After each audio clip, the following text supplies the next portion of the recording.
द्राक्ष शिव महापुराण की कथा। भगवान ओगढ़दानी त्रिकालदर्शी कैलाशी शिव ही कृपा करके स्वयं बाचत रहे हैं, स्वयं बोल रहे हैं। सुनने वाला भी शिव है तो कथा करवाने वाला भी शिव ही है। खामगांव से आकर यजमान पद ग्रहण करना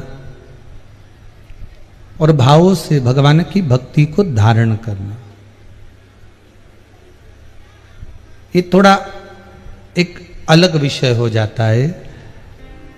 आपको पहले भी कहा, जब तक शिव कृपा नहीं करते तब तक आप शंकर के चरणों में नहीं पहुंच सकते।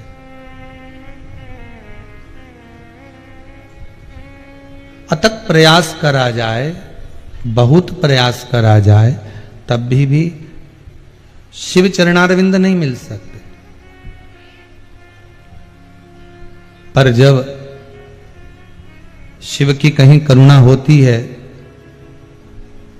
तब जाकर शंकर की कथा का स्मरण हम कर पाते हैं, शिव कथा को हम सुन पाते हैं। कई तो ऐसे भी हैं कि जिन्होंने कथा सुनी पर धारण बिल्कुल नहीं करी।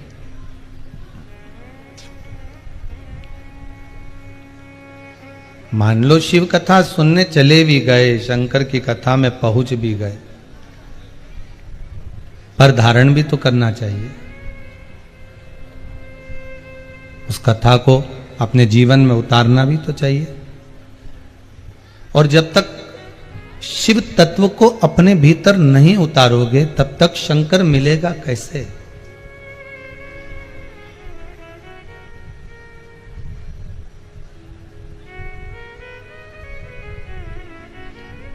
जन्म लिया उस दिन से आज तक ऐसा कोई संसार में मानव नहीं जन्मा जो परमात्मा को पाने का प्रयास ना करता। सब करते हैं।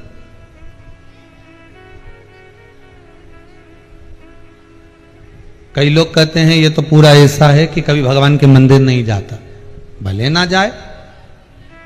कोई कहता है कि ऐसा है, हमारी बहू ऐसी है, हमारी सास ऐसी है, कभी भगवान का भजन नहीं करती, भले ना करे। आप किसी के ऊपर उंगली ना उठाइए। शिव महापुराण की कथा कहती किसी के लिए कुछ ना कहिए, क्योंकि परमात्मा ने जब जन्म दिया है ना, तो ये जितनी जो श्वासें दी है हमको, इस श्वास में अपने आप ओम का शब्द देकर भेजा है कि तू भगवान का भजन करेगा ना करेगा, स्मरण करेगा ना करेगा, नाम जाप करेगा ना करेगा, पर ये पक्का है कि तू जो श्वास ले रहा है उसमें ओम निकल रहा है, उसमें ओम का संबोधन चल रहा है। फिर क्यों ढूंढने जाएं हम? कहां जाएं? एक पत्नी गुरुजी के पास जाकर बोली, गुरुदेव मेरा पति ऐसा है कि कभी भगवान का नाम ही नहीं लेता, मैं उससे बड़ी दुखी हूं, पर मैं भी विचार कर कर बैठी हूं कि उसके मुख से राम का नाम तो निकलवा कर ही मानूंगी, चाहे कुछ भी हो जाए। अब उस पत्नी ने अथक प्रयास कर लिया, सब कुछ सोच लिया, विचार कर लिया, प्लानिंग कर ली कि नाम निकलवाऊंगी, पर नहीं निकला। अंत में वो हार गई और उसके मन में आया कि अब मैं क्या करूं। रात्रि को सोई, पति के शरीर में कुछ कष्ट होगा तो पति ने मुख से कह दिया, हे राम। बस पत्नी खुश हो गई। दूसरे दिन सुबह पंडित जी को भोजन कराने के लिए बुला लिया। ब्राह्मण देवता आप आइए और आकर भोजन करिए। आज ब्राह्मण देवता ने पूछा कि ना तो आज अमावस्या, ना आज पूर्णिमा, ना कोई एकादशी, ना कोई द्वादशी, ना कोई चतुर्थी है, ना कोई तीज है, फिर आज तो आपका व्रत भी नहीं है कि आप ब्राह्मण को भोजन करा रही। पर बात क्या हो गई ऐसी कि आज आपने इतने सारे ब्राह्मणों को भोजन करने बुला लिया? तो पत्नी बोली, मेरा एक काम हो गया। क्या? आज मेरे पति के मुख से राम का नाम निकल गया।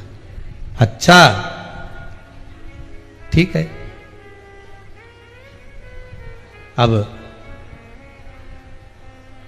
पति ने देखा कि ब्राह्मण भोजन कर रहे हैं, स्मरण कर रहे हैं, तो पति ने पूछ लिया अपनी पत्नी से, आज क्या है जो ब्राह्मण भोजन कर रहे हैं इतने सारे? पत्नी बोल रही है, तुम्हें नहीं मालूम? नहीं, आपके मुख से आज तक भगवान का नाम नहीं निकला, पर आज जब रात्रि को आप सो रहे थे, थक कर विश्राम कर रहे थे, तब आपके मुख से निकल गया था, हे राम। पति ने कहा, बिल्कुल सत्य बता, क्या मेरे मुख से राम निकला था?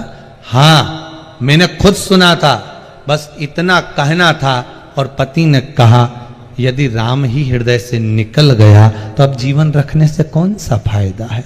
जिस राम को मैंने संजो कर रखा था,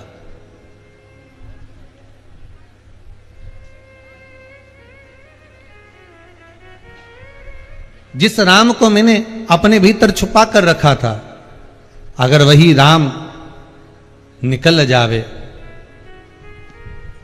वही राम इस हृदय से, इस चित्त से, इस वृत्ति से बाहर हो जावे, तो ये शरीर रखने का फिर लाभ क्या है? हमको लगता है कि हमारी बहू भजन नहीं करती, हमको लगता है हमारी सास भजन नहीं करती, हमको लगता है कि हमारा पुत्र मंदिर नहीं जाता, देवालय नहीं जाता, स्मरण नहीं करता, हमारी पुत्री नहीं जाती भगवान के मंदिर, हमें लगता है। पर ऐसा संसार में कोई मानव नहीं जन्मा जिसके भीतर परमात्मा की भक्ति विराजमान नहीं हो। थोड़ी सी होगी, पर होगी जरूर।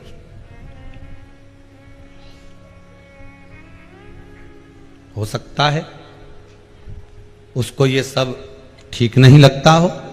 मंदिर जाने से क्या होता है, व्रत करने से क्या होता है, कथा में स्मरण करने से क्या होता है। हो सकता है उसकी चित्तवृत्ति में ऐसा भर गया हो कि यहां जाने से क्या होता है वहां, पर यह पक्का है कि अगर वो कथा की बात कर रहा है, अगर वो मंदिर की बात कर रहा है, अगर वो सत्संग की बात कर रहा है, अगर वो भगवत स्मरण की बात कर रहा है, तो उसके भीतर भक्ति जरूर है।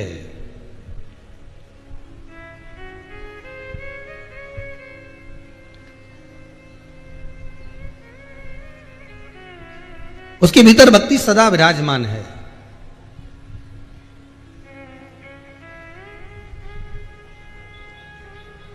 बस उस भक्ति के होने से भगवान की प्राप्ति ही है।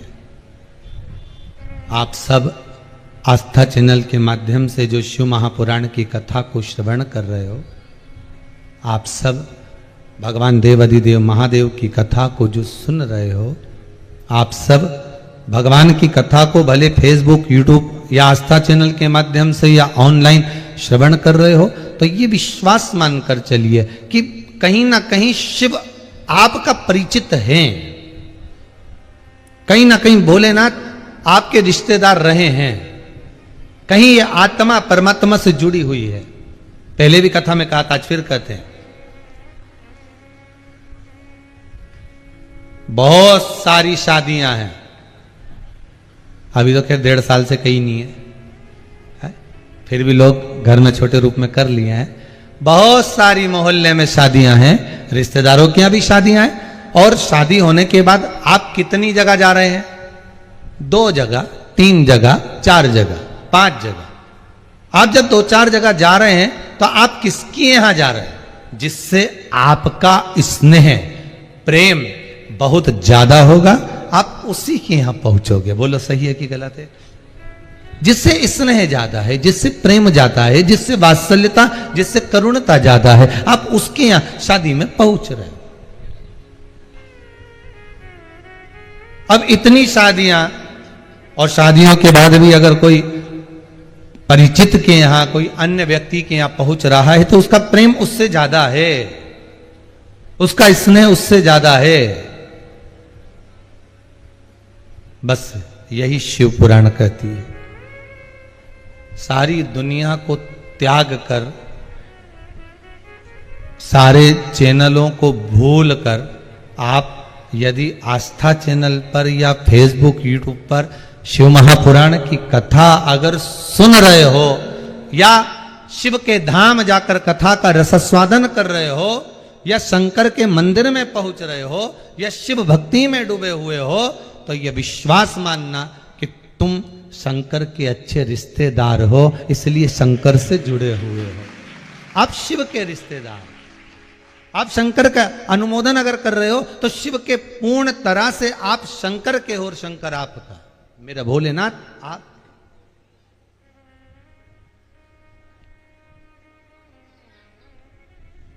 शिव आपके, और देवाधिदेव महादेव जब एक बार आपके हो गए तो संसार की ऐसी कौन सी वस्तु है जो आपके पास में नहीं होगी।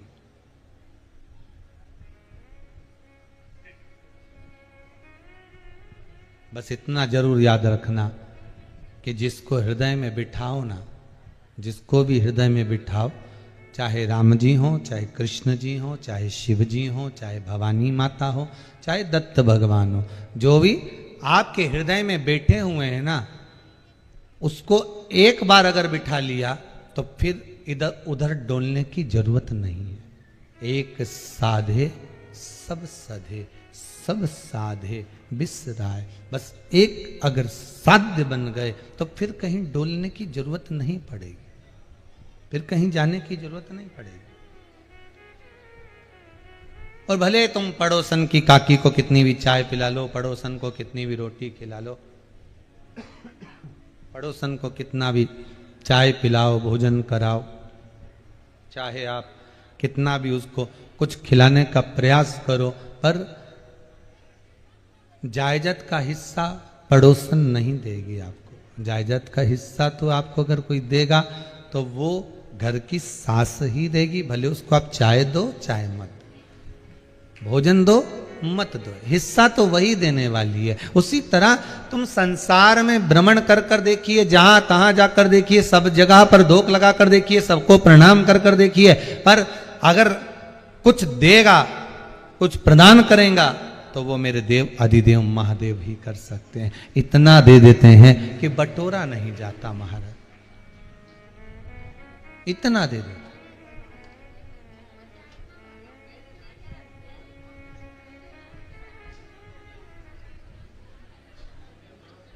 वो कहे कि वो देता है,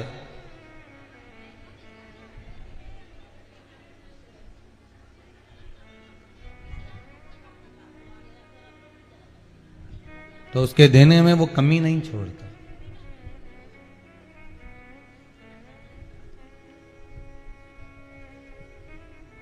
लोग कहते हैं कि भगवान को प्राप्त करने का सबसे सुंदर तरीका कौन सा है। दुनिया के लोगों के भीतर एक प्रश्न हो जाता है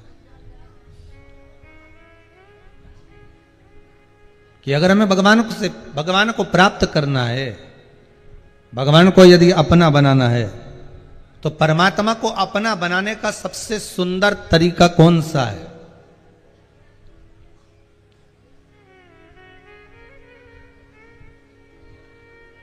क्या तरीका हो सकता है।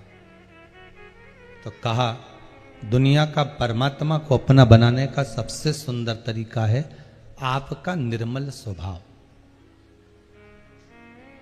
आपका निर्मल भाव।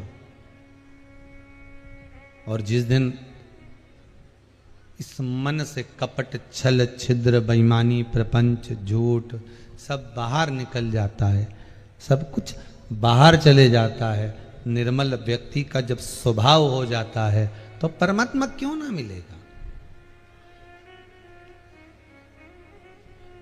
भोला नहीं है दूर, भजन करो भोला मिलेगा जरूर, मिलेगा।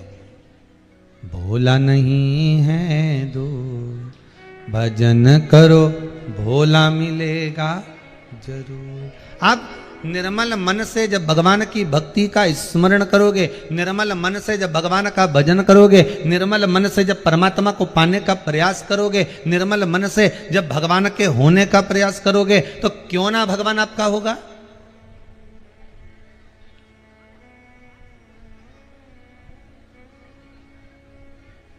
एक तरफ से रोटी सेक कर आप में से कितने लोग हैं जो खाते हैं केवल एक तरफ से सीखी रोटी? कोई खाएगा? अरे बोलो तो जम के नहीं। दोनों तरफ से रोटी को जब सेका जाएगा तब रोटी लोग खाएंगे।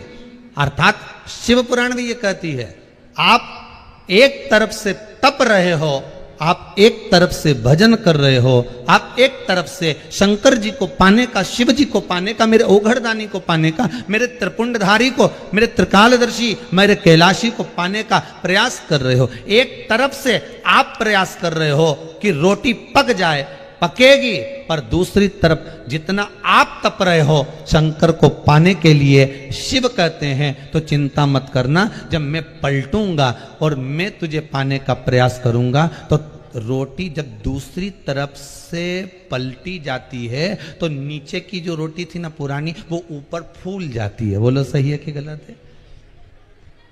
एक तरफ से आपने रखी, फूली क्या?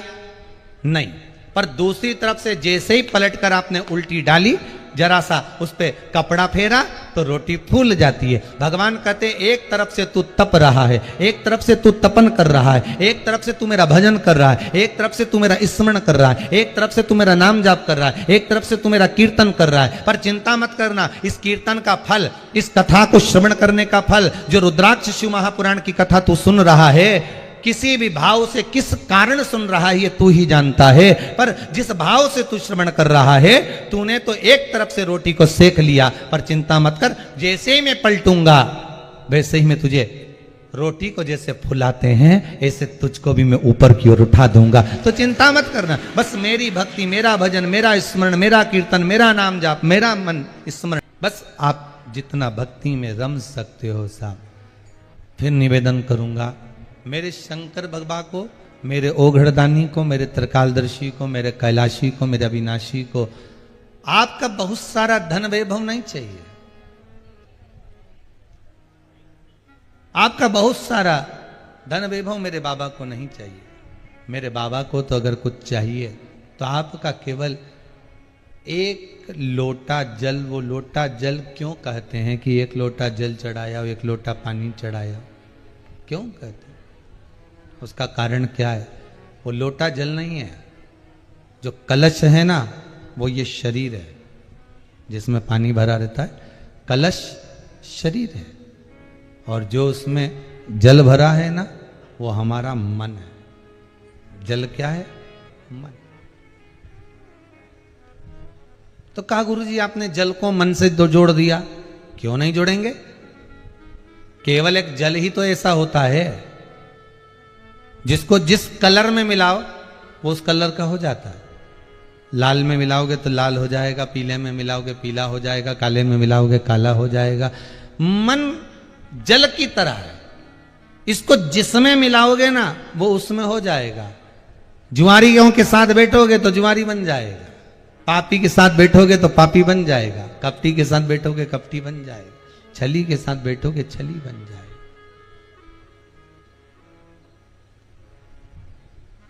जिसका संग आप कर रहे हो, आप जिस संग में जुड़े हुए हो, ये जल और मन एक ही है। बस संगति अगर आपकी अच्छी है, भाई शास्त्र क्या कह रहा है, बड़े प्रेम से श्रवण करिए शास्त्र का, कि एक हंस और कौवे की जो मित्रता हुई, और हंस और कौवा बट वृक्ष पर बैठे थे, और एक शिकारी बैठा हुआ था, राजकुमार बैठा हुआ था। कौवा मांस का टुकड़ा लेकर आया, वो टुकड़ा बात करने के चक्कर में राजकुमार पर गिर गया। पहले भी कथा में कहा, राजकुमार को क्रोध आ गया, उसने बाण छोड़ा, कौवा तो उड़ गया, हंस को लग गया। पाप करने वाला मित्र, पाप करने वाला सखा पाप कर कर भाग जाता है, और उसके साथ जो अच्छा होता है, कौवा तो उड़ गया पर हंस को बाण लग गया। बहुत समझना पड़ेगा इस जीवन को, मानव के शरीर को, कि ये मन, ये आत्मा, ये चित्त, ये वृत्ति केवल जल की तरह है, एकदम तरल है, एकदम तरल, जल की तरह।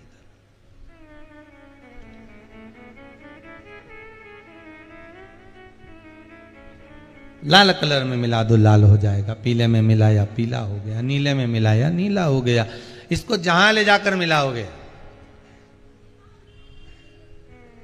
सुबह शाम तो आप भी इस मन को एक बार मिलाते हो निंदा में, चुगली में, कपट में, छल में, बेईमानी में, प्रपंच में, इसको कहीं ना कहीं मिला देते।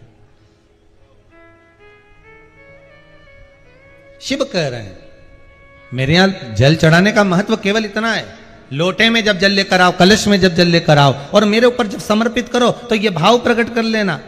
ये तुम्हारी चित्तवृत्ति में आ जाना चाहिए कि तुम मनुष्य का शरीर ये कलश है, मानव का शरीर ये कलश है, उसमें जो जल भरा है ये आत्मा, ये मन, ये चित्त, ये वृत्ति है।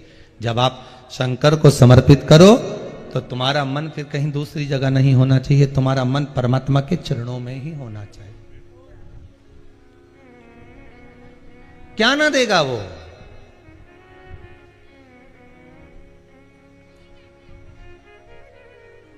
अगर ये मन, ये चित्त, ये वृत्ति शिव की हो गई, बाबा ओगढ़दानी, त्रिकालदर्शी, कैलाशी, अविनाशी भगवान शंकर की हो गए, तो संसार का ऐसा कौन सा दुख है जो वो काटेगा नहीं। अभी ये पत्र में एक पत्र है, देखिए, पूरे तो नहीं पढ़े हैं पर जो पढ़े हैं उसमें से बता देते।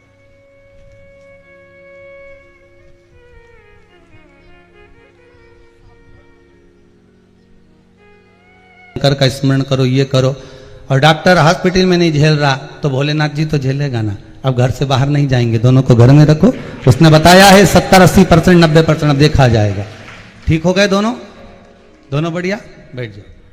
बाबा की कृपा बनी रहे, बस विश्वास आपका है, भरोसा आपका है, दृढ़ता आपकी है, शिव आपका है।